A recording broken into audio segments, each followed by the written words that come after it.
Greetings, everyone. Welcome to the October installment of our monthly webinar series, Restoring Landscapes from Seeds to Success. My name is Eric Winford. I'm a research assistant professor of rangeland ecology at the University of Idaho. And today, our speaker is Melinda Ellison. She is an associate professor and extension specialist of range livestock management systems and is based in Salmon, Idaho at the Nancy M. Cummings Research Education and Extension Center. Melinda is going to talk about maximizing grazing strategies to benefit riparian areas and share some of her experiences in this regard. We will have time for questions at the end of Melinda's talk. So please put your question in at the Q&A or the chat button, and I will ask Melinda those questions at the end of I think 45 minutes that we have for Melinda's presentation. The monthly series will be postponed next month, November and December, due to the webinar falling on holidays, but we will resume in January. So I'll send an email update out about that. Also, if you are interested, if you have a particular topic that you're interested in, please reach out to me and we will look into getting a speaker on it. Okay, with that, I'm going to turn it over to Melinda to give you do any introduction you need to do and share your presentation. Thank you. All right, thanks, Eric. I'm going to share my screen real quick. I don't need much more of an introduction than that. It was a good one that you gave me already, so thank you. Okay. So Eric asked me to talk a little bit about riparian management, and most of what I know in that regard is related to grazing, and for the most part with cattle grazing. But there's a couple of things that we've done in the past handful of years that I think might be of interest to land managers who may be working in riparian systems, whether it's for restoration or conservation purposes or just general grazing management, maybe a wildlife species of interest that we're trying to manage alongside as well. And so I'm going to share a couple of projects that we've done in the past few years that might give us a little bit of insight into some of those things. So bear with me on some of this being data that was a little bit older, but it is still relevant to today's talk. So just kind of going into why are we concerned about working in those riparian and music areas? And from every standpoint, these are the most critical areas, whether we're grazing cattle or having wildlife or worrying about, range health and that type of thing. Obviously, it provides the water for all of the critters and species and plants that we are looking at when we're out on the range. It's also one of the best sources for forage for all of our grazing animals, and it provides protection and shade that they're going to need both in the hot months and in the cold months, and that's wildlife and cattle and sheep and whoever alike. We also have gentle topography, which lends well to any of the larger species like cattle, moose, elk, that type of thing. They're going to prefer that because it's not as hard work to be there. So you have all these great characteristics, and it makes up 70 to 80% of the plants and animals in the system, especially when we're looking in the western states, such as Idaho. In the western states, the riparian areas make up less than 3% of all of the overall landscape, but it is the most critical and valuable system that we have for both grazing livestock as well as wildlife.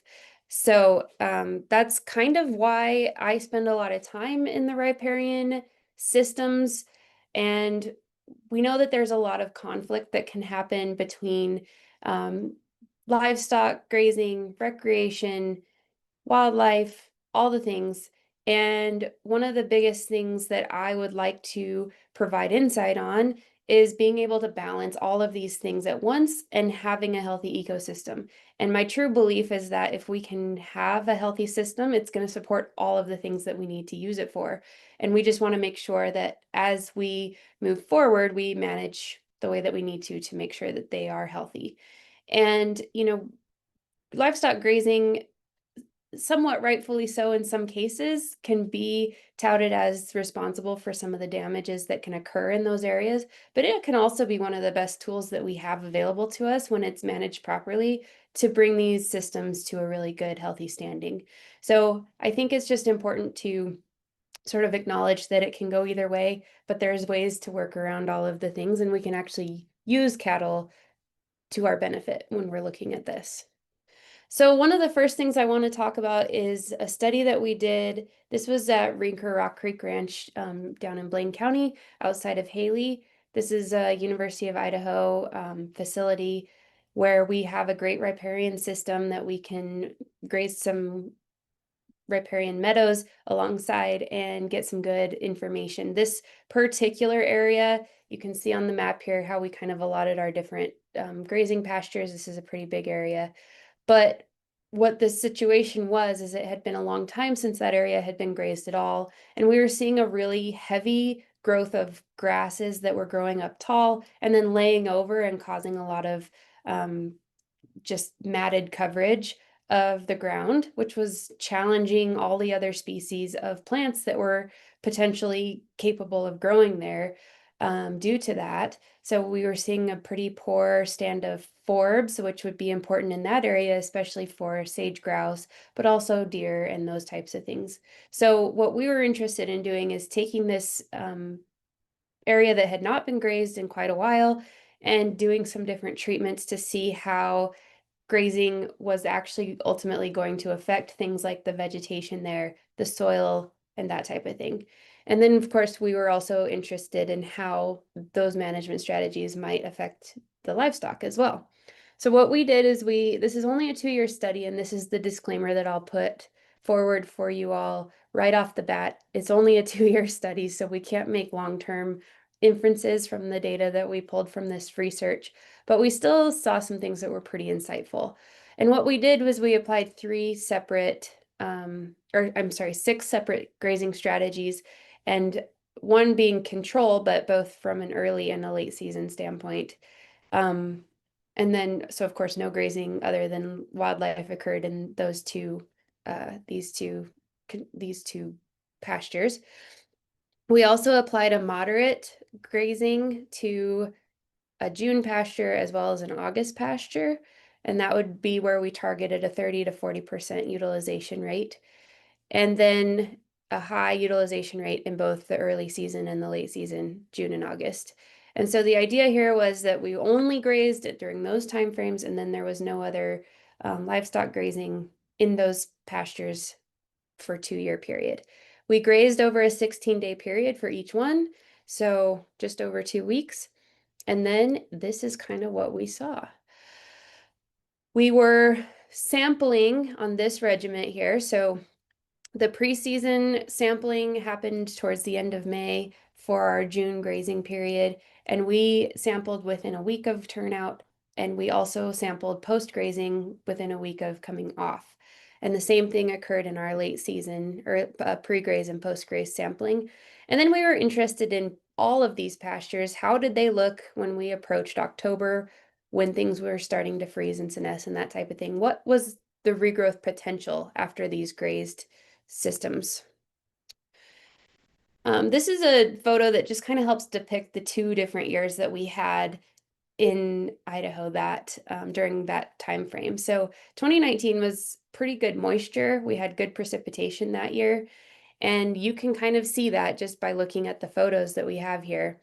We have good regrowth from both the moderate and the high intensity grazing that happened in June. And this photo was taken mid-August. So this was right after we did our late season grazing in August. So the idea here was, of course, to do a cooler season graze and a hot season graze, if I didn't mention that earlier. But you just don't see the same regrowth in the late season because we haven't, well, partly because it's so hot and dry, but also we haven't given it a chance to regrow. This is directly post-grazing. You can see, though, that year that there was some green grass peeking up through the matted control pasture.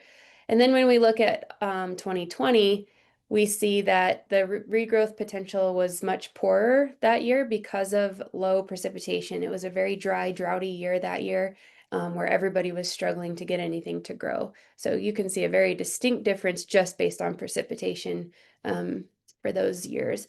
But one of the things I like to point out on this particular photo is this control photo in the dry, hot year. And this matting that's occurring here is much denser than it was the year before, and likely due to this grass being able to come up and grow and not be grazed off or affected in any way, and then matting over, laying over, and then not allowing anything to grow back underneath it the following year, even though it may not have grown well because of the precipitation that year, but it's still notable. And one of the things that we talked about a lot was if this is how it looks when there's no grazing at all, regardless of what year it may or may not be, we don't have good forage for wildlife. We don't have good variation in vegetation for different species of wildlife. And if you were a sage grouse chick in late August, you're not going to be walking through this very well. So it's just something to note.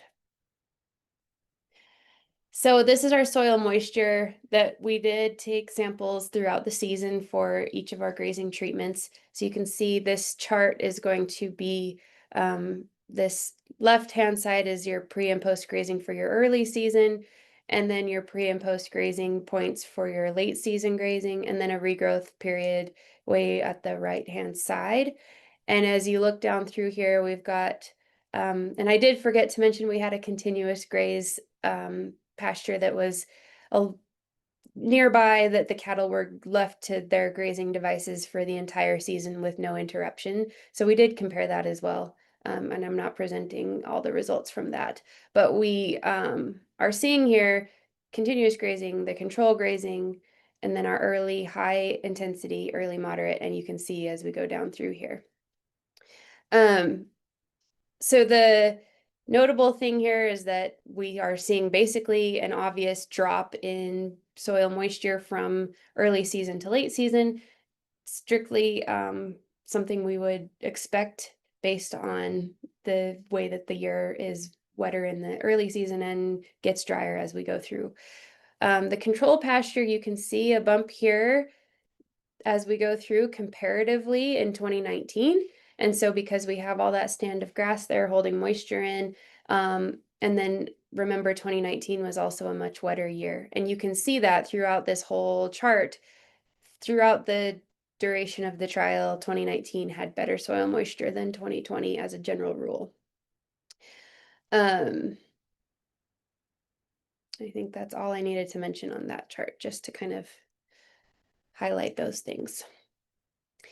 So this chart is going to be comparing the season of grazing. So that would be early versus late, so June versus August. And we're looking here at the forbs that are out in the pasture. So again, like I mentioned earlier, we were interested in brood rearing habitat for sage grouse in particular, just due to that being an area that we have leks out there, and we're thinking that they'd probably use this area quite a bit. So that's why we measured these things. We broke it into high importance forbs, which is going to depict any kind of forb that we know that sage grouse will do well on, that they use for feed and that type of thing during those that season. And then we, in the darker bar, is going to be your noxious weeds. So those would be things like thistle and that type of thing. We did have a very, very small forb cover throughout the entire thing. As you can see, some of our highest forb cover is approaching 10% here. It's 7 or 8%. And so we really struggled to do a good job of analyzing a lot of zeros, basically. But we had a few things kind of peel out as we were looking into these forbs. And so one of the things that I'm going to note on this particular chart is that in 2019, we had, for our pre-grazing season, a handful of forbs that showed up, and a lot of them were of the high importance, of the very few that we were able to come across in our vegetation monitoring. But year over year, remember 2020 was a much drier year, but we still, when we applied early season grazing, we still saw a boost in those high important forbs as we went into 2020, even though it was drier. And so again, 2-year study, this is just something that we noted, but we did see an improvement from early season grazing and allowing those pastures to have the chance to come back, regrow throughout the season, and be left alone during those hot, dry months. When we had the late season grazing in August, then we saw a different trend where there were fewer forbs in the spring prior to grazing then. But remember also that when we measured our late season grazing, it was in late July. So it's a little bit different timing on these two. The other thing that I want to note is that compared to control pastures during regrowth, we saw a bump in our forb cover from 2019 to 2020 in the regrowth. So this is when we saw the biggest boost was during our regrowth after we had done early season grazing primarily. So what this is suggesting to us is that if we're able to get in there and graze before it gets really hot, we're actually going to boost potentially the forb cover and the regrowth that we see during that late season and then also the following year. So this is the same idea. This is the forb cover, but we're comparing our intensities of grazing. And this is year to year as well. So our moderately grazed pastures, interestingly, had a decrease from 2019 to 2020. Again, precipitation could have played a role. But when we look at our high intensity grazing, we actually saw a pretty significant increase in our high importance forbs, the ones that the sage grouse prefer, from 2019 to 2020 across all of the high intensity grazing pastures. That includes early and late season. And then the same deal during the regrowth, our high intensity pastures from first year to second year, we actually saw a pretty good bump in our forb cover in 2020 from 2019. Now, I want to take us back a little bit because even though this is really interesting and suggests that grazing is going to do us some good, especially when we're going from this really dense stand of grass, basically what we're doing is we're high intensity grazing, taking away all of that biomass and allowing for some of these species to come up. So would I recommend it, looking at just this data, to do high intensity graze year after year after year? Probably not. We need more information on that. And we also know that year after year, high intensity grazing is potentially tough on some of the ground that we look at. But that being said, if we're looking at an area that has really poor variety in the types of plants that are there, and we're having a stand of grass that hasn't been grazed in a long time and it's matted and ugly, and maybe we don't have the opportunity to burn or whatever, high intensity grazing can be a really great tool to get that back on track and get the system in good shape again. And the other thing to mention that I want to make sure I just clarify is that on a really dry year, sometimes we do see forbs do a better job than grasses. So that could be also playing a role here. So at the end of the day, this is all really interesting and exciting information, but we also need to spend some more time and do more years in a row to make sure that we're seeing what we're really seeing. This graph here is kind of depicting the dry matter of the forage, and this, if you're looking at this graph, we're going pre-grazing, post-grazing, and regrowth, and then we're going control early season and control and late season. So again, a reminder that when we're looking at early season versus late season, these are two separate timeframes that we collected information or collected vegetation. So it doesn't surprise me that it's a little bit higher in the late season, the dry matter, because the grasses are just not quite as green and young and wet anymore. They're getting drier as the season goes longer. So these information are kind of showing us what we expect to see given the circumstances and the time of year. But again, we're going back to pointing out that 2019 was a much wetter year than 2020. And then forage biomass as well. And you can see in the controls that our biomass on a year that has good moisture is much higher, which you would expect as well, that type of thing. There's not anything on here that's super notable that I'm going to spend too much more time on, but if anyone has questions, we can go back. We also did test the protein levels, the overall energy levels in the, which is what TDN is going to depict. So protein up here, energy levels of the grasses here, and then ADF and NDF are two measures of fiber that are in those forages. So you can not be surprised by the fact that protein is going to be higher in the early season compared to in August. And then the same goes for these as we look across. So our protein levels are higher in the early season, and then they drop over the season as the plants get more mature and more fibrous. There's just going to be less protein in them. But it's still worth doing the test to be sure. The same kind of thing, same pattern is happening with our energy. And then you'll see a reverse of that with your fiber content. The more mature the plants get, the more fiber that they're going to have in them. One of the things that I'm going to note here, even though we don't see a huge variation, when we have in both 2019 and 2020, we graze at the high intensity level in the early season in June, we're going to see less fiber coming in, and we can look back at those photos of regrowth when we clip those. That's really young, green, short-stemmed grass. It's going to have higher protein, higher energy levels, and lower fiber just because it's coming back so much better than the others. So that's something to note, that we did get better, more luscious regrowth after we grazed heavily in the spring and then let it grow and do its thing later.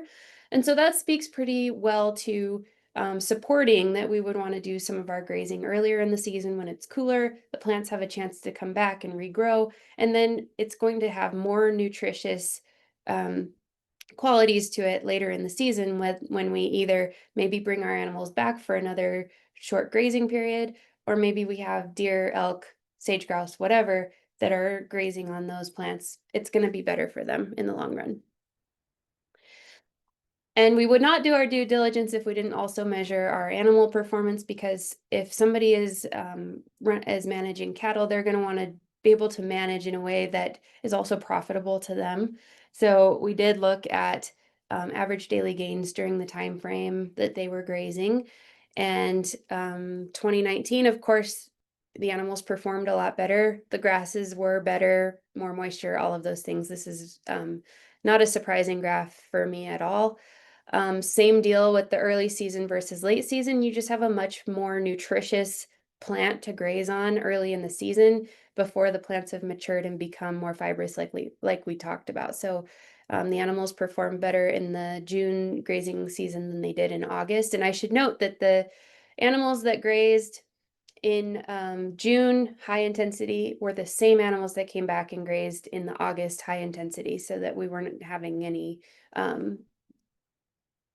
bias on that side of things with the animals.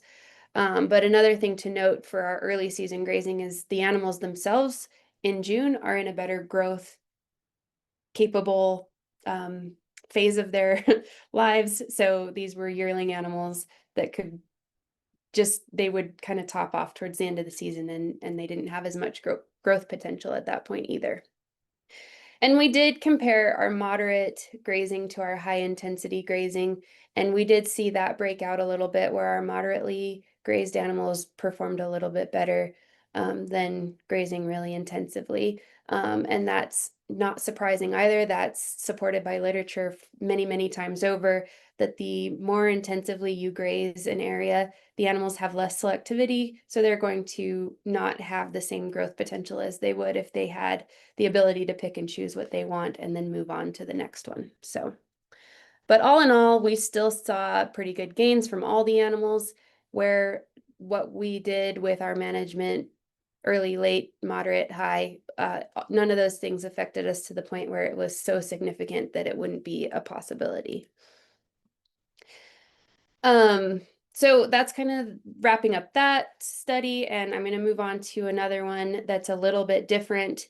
And this one's been really interesting for us because it's one of those studies in Idaho that when you live in an area, you either have a lot of willows that are sort of overbearing the situation, or you have a concerning population of willows that aren't thriving very well. It seems like it just doesn't seem like there's ever really a between, or maybe people just don't think about it when it's a healthy population of willows. But one of the things that I started working on early in my time in Idaho was this interest in how are our different animals grazing or browsing on willows. And so ironically, it didn't really turn into a wildlife study right off the bat, but as we started to see a lot of wildlife in the area in the early days of this project, we wanted to really capitalize on that. And so we have two separate locations that this research was performed. One was again at Rock Creek. We had 3 pastures here along the creek that had some willows in it, and we grazed. We'll get into the details on that, but we grazed in there and measured the willow utilization by the cattle in here. And then this one here is on the Beeler Ranch in Lemhi County, so that's out by Leadore, Idaho. And this producer had come to us because there was a lot of use by moose and other wildlife in the area that was causing damage on the willows, and he was interested in quantifying who was doing the use and how could we manage better to make sure that the willow population could thrive a little bit better. So here we did cattle grazing, and here we did cattle grazing, and we monitored wildlife grazing throughout the entire year using game cameras and on the ground measurements. One of the other things that we applied to these studies were drone imagery, and we worked with Jason Carl to see if we could evaluate willow usage by drone imagery. So we, Joel Yelich worked for me at the time, and he spent hours and hours and days and days and days on the ground measuring willow utilization and willow size and tagging different willow trees and all the things that sounds like a brutal summer. It was for him. But and then we flew the drone and got the imagery, which you can kind of see here. So pre-graze, post-graze. And then the idea here was to take the measurements that we had on the ground and apply some techniques with cloud point imagery to see if we could identify disappearance, if you will, or change in volume of those willows. So this is a paper that Jason Carl wrote and published with the data that we worked on together. And what he did find was that this allometric volume, which is basically the XYZ 3-dimensional measurements using the drone imagery, and then the 2D volume would be like if you draped a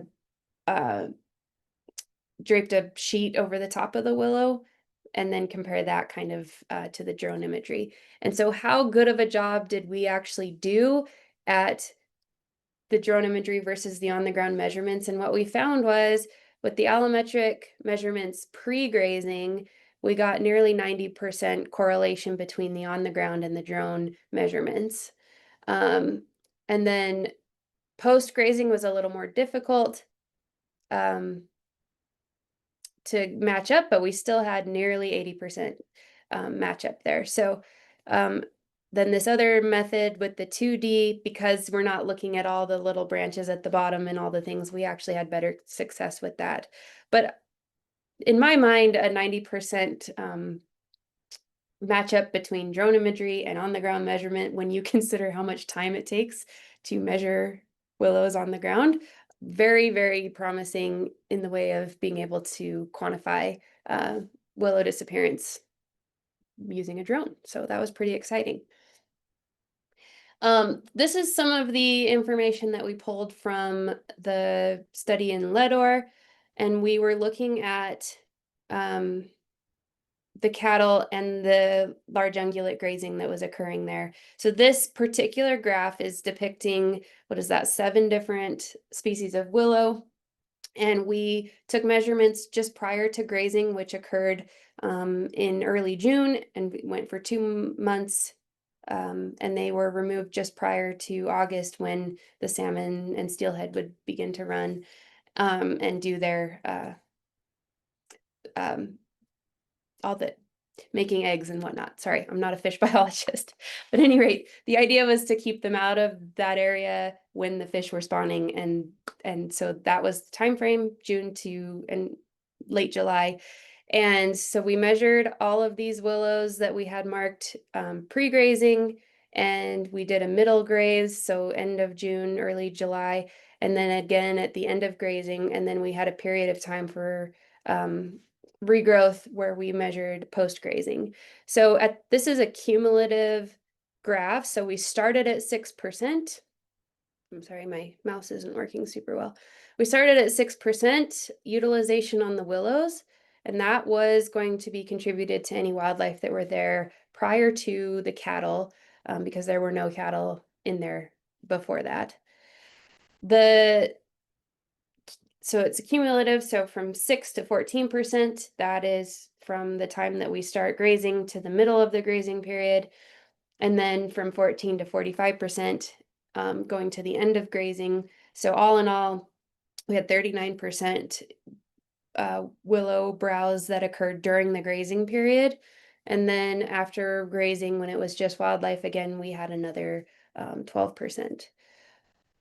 And we have a pretty consistent trend about how that goes. However, the thing that's been the most interesting to me is this next graph, where we have 3 species of willow that we were looking at.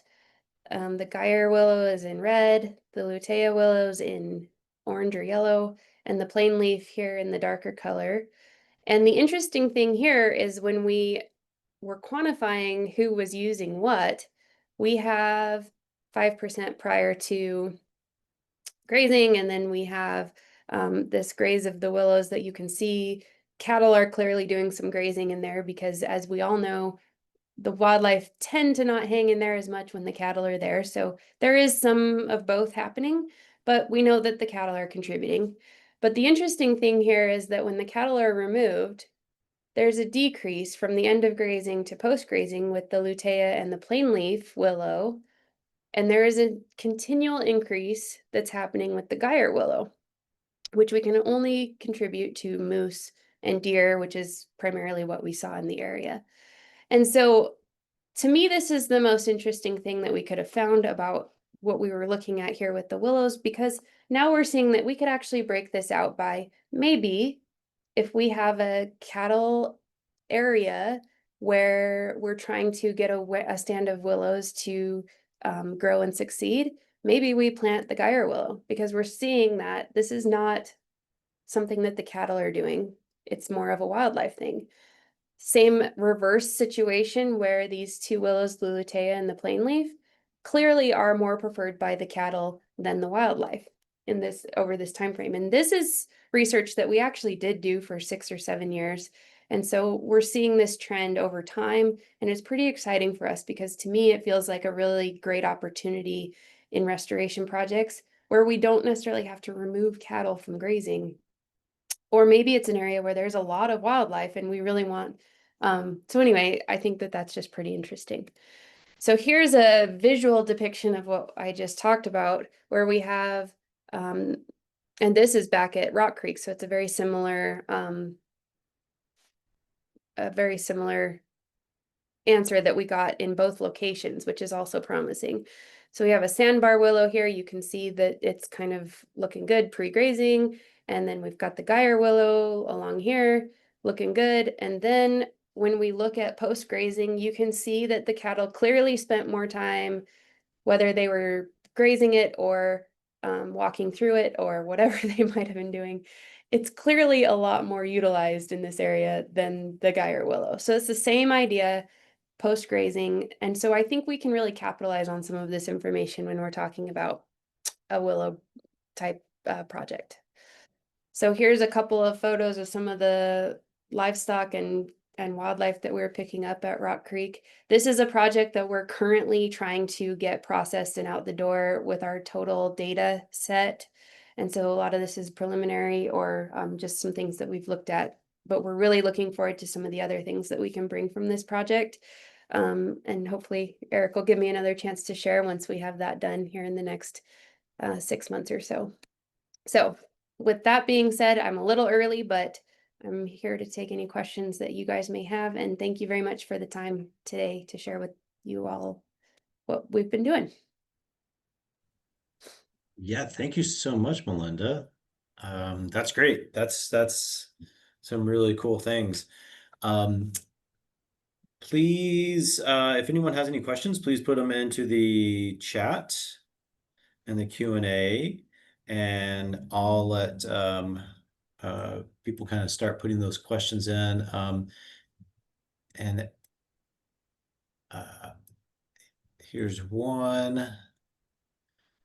What were the main grass species being targeted by the cattle? It's probably Um, the Mesic Meadow one. yeah, so that one's a tough question when it comes to the first study that we were looking at was that particular area was pretty much dominated by meadow foxtail and smooth brome.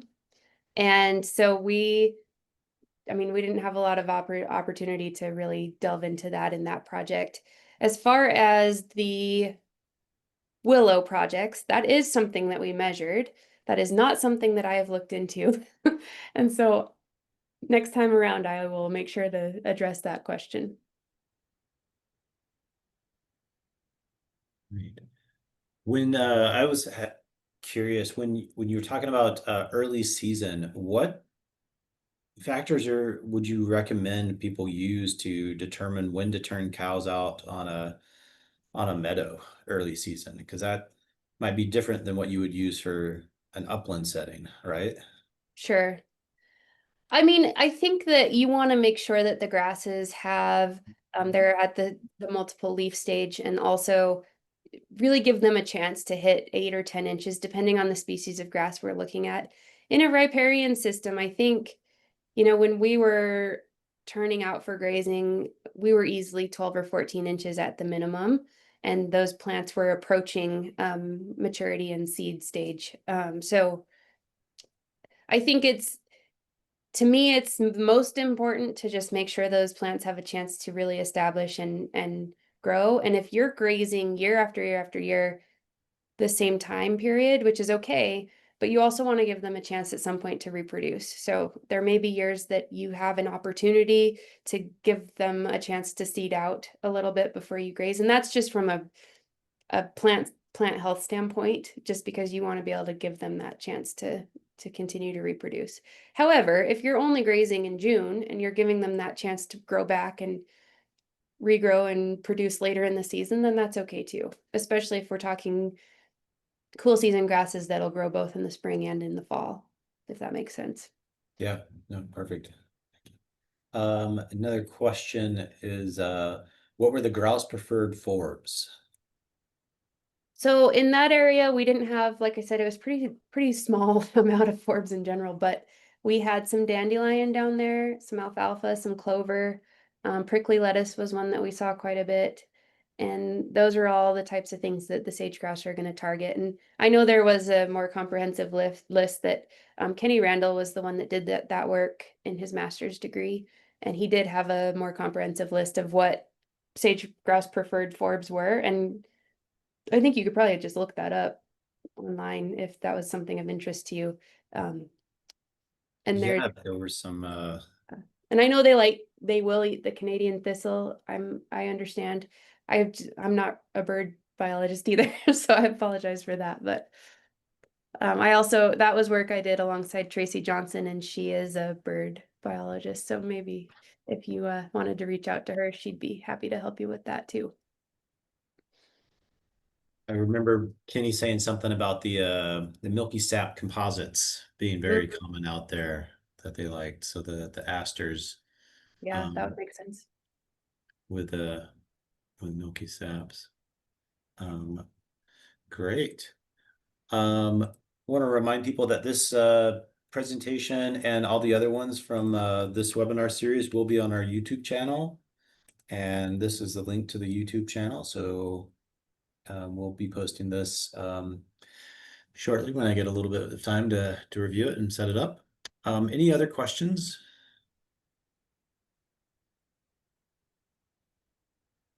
folks?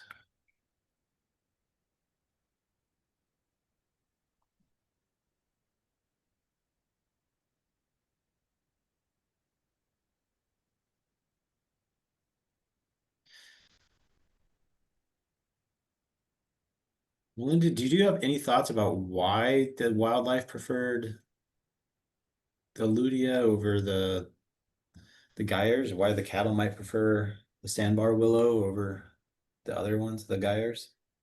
I don't have a great answer for that, but I think that um, there's probably something in, you know, the taste profile is probably one. The other would be that the wildlife species are going to target different types of um, nutritive value, if you will.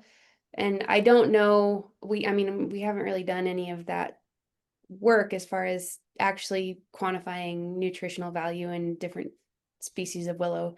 And there may be that information out there, I'm not sure. But the some of those willows may just be at a different growth phase during different types of times of the season. But like for example, a moose is going to be more inclined to eat more of the little branches because they can handle that fiber a lot better. Deer are going to come in and just nip off the little leaves and the tips of the branches. And cattle, if you watch them graze willows, it's very interesting because they put they have a prehensile tongue, and so they grab the base of the branch with their mouth and they kind of strip the leaves back. And so it's kind of a different grazing strategy um, among the three species. And so it may be just an ease of grazing or a flavor profile or whatever. But one thing we do know, which I think is pretty interesting, is that willows contain the same um, compound as aspirin. And so I Mm. think there's some cattle, based on the things that we watched, and probably some wildlife, who figure out that when they eat willow, it actually makes them feel better. So there's something there that, we as researchers have never really been able to capture. But there were certainly some cattle that are more inclined to eat willow than others. Same way with, I'm sure, the wildlife. It's the same with us. If you are a person who likes cilantro and your neighbor doesn't, I mean, it's the same kind of thing, but it's a pretty interesting behavior topic that we could probably spend days on. Yeah. Yeah, that's interesting. Yeah, they're self-medicating. Yeah. Yeah. That's cool. Okay. Well, it doesn't look like we have any other questions from the audience. So thank you, Melinda, so much for sharing your time. And thank you, audience members, for joining us. And feel free to check out our YouTube channel and then also reach out with any topics that you'd like us to cover in future webinars. And with that, have a great afternoon. Thank you. Thanks for having me.